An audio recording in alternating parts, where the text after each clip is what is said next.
Bonjour à tous et bienvenue dans cette vidéo.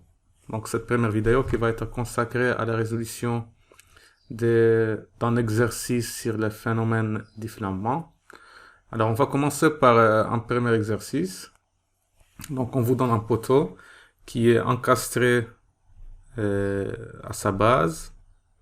Donc on voit bien qu'il est bien encastré et qui est fixé à son extrémité supérieure. Donc le poteau il subit une charge P et on vous demande de calculer la charge maximale qu'il peut supporter en donnant un facteur de sécurité de 3 pour le phénomène du flambement. Donc on vous donne les données du problème, donc les modules de Young du matériau utilisé, l'aluminium, la contrainte à la rupture, la surface de la section et les deux inerties suivant les deux axes. Donc l'axe d'inertie suivant l'axe le plus fort et suivant l'axe d'inertie faible. Donc si on regarde les problèmes dans le plan, on voit bien que on voit bien la section. Donc on voit bien la section et on voit que celle-ci en fait elle est fixée donc dans l'âme. Donc l'âme de la section elle est fixée. Donc la section elle peut pas effectuer des déplacements suivant x, mais elle peut bien effectuer des déplacements suivant y. Donc elle est fixée uniquement suivant l'axe x. Alors le flambement il peut intervenir suivant deux plans. Donc il peut intervenir dans le plan xz, ça veut dire la section elle va flamber comme ça, dans ce plan là, donc dans ce plan qui est là, donc xz, mais elle peut également flamber dans l'autre plan, donc dans le plan zy. Donc elle peut faire ça, donc la tête du poteau peut se déplacer comme ça. Donc ce qu'elle va faire, elle va faire comme ça. Donc il faut vérifier le phénomène du flambement dans les deux plans. Donc le plan là où l'inertie est la plus faible, donc c'est le plan, donc c'est le flambement par rapport à y, et le flambement par rapport à l'axe x. Donc on va afficher les deux cas ici. Donc le premier cas, donc on va mettre, donc on va regarder le plan xz. Donc on a le plan xz et on a y qui est rentrant à l'intérieur. Donc quand je regarde mon plan xz, qu'est-ce que je vois? Je vois le poteau qui est comme ça. Donc il est encastré à sa base. Et en fait, il est simplement, donc le déplacement ici, il est empêché. Rappelez-vous, déplacement suivant x, il est empêché. Donc en fait, il y a un appui simple, ou appui double ici, dans la tête du poteau. Donc le poteau, quand il va flamber, donc il va faire ça. Dans ce point. Donc on a, donc rappelez-vous, encastré, appuyé, la longueur du flambement c'est 0,7 fois L. La longueur totale qui est de 5 mètres. Donc on a la longueur du flambement qui est égale à 3,5 mètres. Alors l'inertie qu'on va utiliser, rappelez-vous on a deux inerties. On a une inertie par rapport à l'axe X et une autre par rapport à l'axe Y. Donc le poteau ici, il va flamber comme ça. Donc il va flamber comme ça.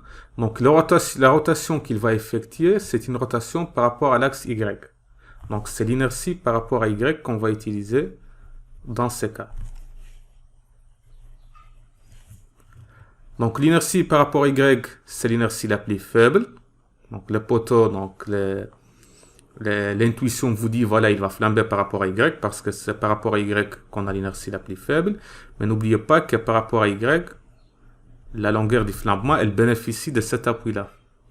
Donc, elle bénéficie du fait qu'il y a un appui simple. Donc, la longueur du flambement par rapport dans le plan X, Y, Z, il est beaucoup plus, donc il va être plus faible que la longueur du flambement par rapport à l'autre axe, qu'on va voir par la suite. Donc, si on écrit notre relation du flambement, donc on va dire que la force critique, P critique, donc bien sûr on va différencier par rapport à quel axe. Ici, donc il va flamber par rapport à l'axe Y, donc la rotation, le poteau, donc la section, elle va tourner par rapport à l'axe Y. C'est ce qu'elle fait ici. Vous voyez, elle tourne par rapport à l'axe qui sort, donc qui entre, donc l'axe qui entre du plan du poteau. Donc P critique égale à pi au carré, le module de Young du matériau utilisé, et l'inertie, donc on a dit c'est l'inertie par rapport à Y, l'inertie la plus faible, divisé par 0,7, donc la longueur du flambement au carré, 0,7 fois L au carré. Donc si on fait l'application numérique, on aura pi au carré fois 70 10 à la puissance 9, qui est le module de Young du matériau, fois l'inertie, 23,90. Attendez, je vais juste m'assurer. Non, 23,20, pardon. 23,20 10 à la puissance moins 6. Le tout est divisé par 0,7 fois L, donc 3,5 au carré.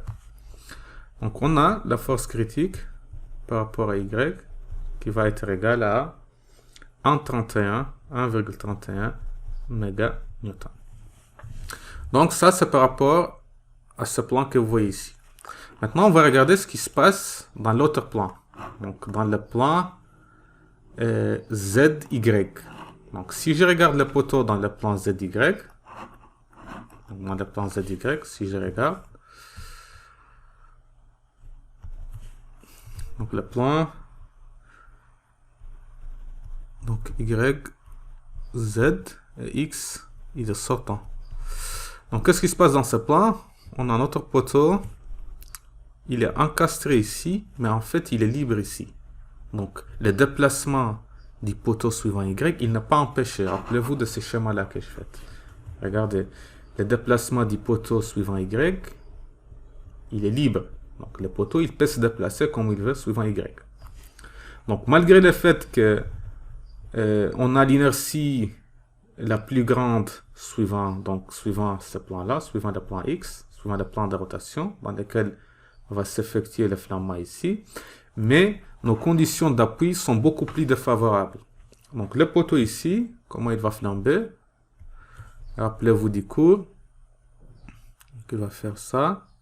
Donc c'est comme si on avait un poteau simplement appuyé dont la longueur est 2 fois L. 2 fois L qui est égal à 10 mètres. Et l'inertie qu'on va utiliser ici, c'est notre inertie la plus grande. Donc le poteau, il va tourner par rapport à X. Regardez, quand il va flamber ici, ce qu'il se passe en fait, il y a une rotation suivant ce plan-là, suivant l'axe qui sort. Donc l'axe X. Donc c'est IX qui va intervenir. L'inertie par rapport à X qui va intervenir. Donc il est égal à 61,3. Donc l'inertie la plus grande. 61,3. 10 la puissance moins 6. Puissance 4. Donc, si on écrit notre P critique par rapport à X, donc la même formule, pi au carré E fois IX, fois maintenant c'est D fois L. D fois L au carré. Donc vous voyez, même si on a bénéficié du fait qu'on a l'inertie ici elle est grande, mais on est pénalisé par le mode d'appui qu'on a choisi pour ce poteau. Donc ça va être pi au carré fois 70 10 à la puissance 9 fois 61,3 10 à la puissance moins 6, mais en bas on a 10 au carré. Donc P critique suivant X, il est égal 424 kN. Donc voilà les deux P critiques suivant les deux axes. Donc on voit que le flambement il va arriver suivant X. Donc le flambement il va arriver dans le plan YZ. Parce que c'est celui qui peut supporter la force la plus faible, la force critique la plus faible. Donc en fait, ça a été fait exprès, ce mode d'appui, parce que ce mode d'appui permet de renforcer le poteau, parce que le poteau, quand on l'a fixé au début, il a un axe de plus grande inertie, qui est l'axe X, et l'axe Y, dont l'inertie est plus faible. Donc, ce qu'on a fait, en fait, c'est qu'on l'a fixé, on a aidé le sens le plus faible à supporter la charge. Donc, on a mis un câble ici, et ça nous a permis, en fait, d'avoir une rupture dans l'axe le plus fort. On l'a aidé ici, donc le poteau a été aidé dans ce sens. Donc, maintenant, on va continuer l'exercice. Donc, il reste quasiment pas de questions. On nous donne le facteur de sécurité. Donc, on a le P critique égal à ça. Donc, on a le P allowed, donc le poteau peut supporter, égal à 424 divisé par le facteur de sécurité, qui est égal à 3. Donc, 424 divisé par 3, ça nous donne 141 kN. Donc ce poteau, il peut supporter une force de 141 kN. Alors, ici, on a parlé uniquement dans ce mode de rupture, on a parlé uniquement du flambement. Mais il y a un autre mode de rupture qui peut intervenir, c'est le mode de rupture de dépassement de contrainte. Ça veut dire que la contrainte dans la section, elle va être dépassée, il va dépasser la contrainte limite du matériau qu'on nous donne ici. C'est pour ça qu'ici, on nous dit il faut vérifier la contrainte limite du matériau. Donc, on va la vérifier. On va faire donc cette P allowed. On va la diviser par la surface. Ça nous donne la contrainte. Donc, ça va être...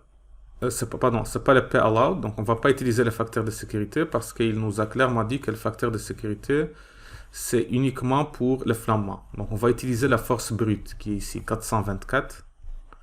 Donc, ça va être P critique par rapport à X divisé par A. Donc, 424 divisé par la section qui est 7,5. Donc, c'est une donnée 10 à la puissance moins 3 mètres au carré. Donc, ça va nous donner 56,5 mégapascal.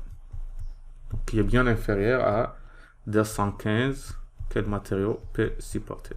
Donc, avec cette force qu'on a trouvée ici, on ne dépasse pas la contrainte limite du matériau. Donc, c'est une vérification qu'on effectue à la fin. Parce qu'il y a des cas où le poteau il est assez court, où la contrainte limite elle peut être dépassée avant même la survenue du flambement. Donc, je vous remercie pour votre attention et rendez-vous dans une prochaine vidéo.